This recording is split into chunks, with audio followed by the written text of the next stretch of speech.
కృష్ణ 1966 నుంచి 1974 వరకు 3 షిఫ్ట్లలో పనిచేసేవారు. ఫుల్ బిజీగా ఉండేవారు. కానీ 1975లో ఒక్క సినిమా కూడా ఆయన చేతిలో లేదు. 1974 మే 1న అల్లూరి సీతారామరాజు రిలీజ్ అయింది. సూపర్ స్టార్ ఊహించినట్టుగానే సీతారామరాజు అఖండ విజయం సాధించింది. కొత్త రికార్డులు నెలకొల్పింది. ఆ సినిమా తర్వాత సూపర్ స్టార్ నటించిన 12 సినిమాలు విడుదలయ్యాయి. అన్నీ ఫెయిల్ అయ్యాయి. ప్రజాదరణ పొందలేకపోయాయి. సీతారామరాజు తర్వాత విడుదలైన మనుషులు మట్టి బొమ్మలు యావరేజ్గా ఆడింది. ఆ తరువాత వరుసగా రాధమ్మ పెళ్లి, గౌరీ, ఆడంబరాలు, అనుబంధాలు, దీర్ఘ సుమంగళి, ఇంటింటి కథ, ధనవంతులు, గుణవంతులు, సత్యానికి సంకెళ్ళు, దేవదాసు సినిమాలు రిలీజ్ అయ్యాయి.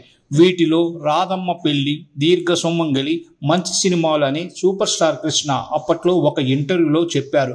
కానీ బాక్సాఫీస్ దగ్గర ఏ సినిమా కూడా చెప్పుకోదగిన స్థాయిలో ఆడలేదు. దేవదాసు కూడా ఆదరణ పొందకపోవడంతో సూపర్ స్టార్ చాలా అప్సెట్ అయ్యారు.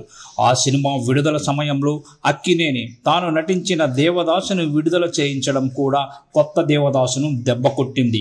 దేవదాసు తర్వాత అభిమానవతి, కొత్త కాపురం, సౌభాగ్యవతి, చీకటి వెలుగులు, రక్త సంబంధాలు, సంతాన సౌభాగ్యం, గాజుల కృష్ణయ్య, దేవుడు లాంటి మనిషి సినిమాలు రిలీజ్ అయ్యాయి. ఇవన్నీ ఓ మాదిరిగా ఆడాయి. ఫ్లాప్ అయితే కాదు. ఈ క్రమంలోనే ఆయనతో సినిమా తీయడానికి ఒక్క నిర్మాత కూడా ముందుకు రాలేదు. హీరో కృష్ణ నట జీవితంలో ఇదొక విచిత్రమైన పరిస్థితి. అల్లూరి సీతారామరాజు హ్యాంగ్ ఓవర్ ఈ పరిణామాలకు దారి తీయడం పట్ల కృష్ణ కూడా ఆశ్చర్యపోయారు. ఇలా జరగవచ్చని విజయ చక్రపాణి ముందే చెప్పారు. హీరో కృష్ణ తండ్రి వీర రాఘవయ్య చౌదరి, చక్రపాణి ఇద్దరు స్నేహితులు.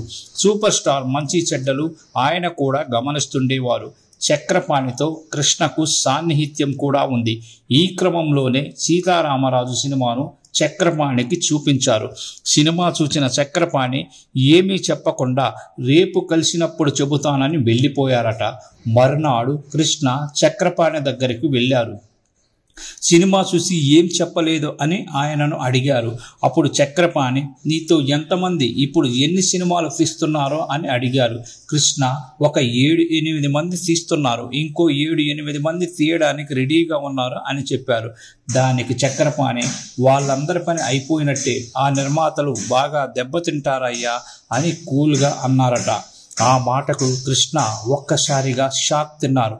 అదేంటి, సినిమా బాగోలేదా అన్నారు కంగారుగా. సినిమా బాగుంది. బాగుండటం అంటే అలా ఇలా కాదు, బ్రహ్మాండంగా ఉంది. సీతారామరాజు లాంటి గొప్ప పాత్రలో నటించిన నిన్ను రాబోయే 2-3 ఏళ్ల వరకు వేరే పాత్రలో ప్రేక్షకులు చూడలేరు. సీతారామరాజు ఇంపాక్ట్ అంతలా ఉంటుంది అని చక్రపాణి చెప్పారు. ఆయన చెప్పిందే నిజమైంది. అప్పుడే సూపర్ స్టార్ పని అయిపోయిందని పెద్ద ఎత్తున ప్రచారం జరిగింది.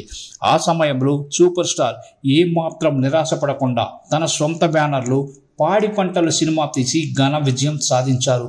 ఆ తర్వాత ఆయన వెనక్కి తిరిగి చూసుకోలేదు.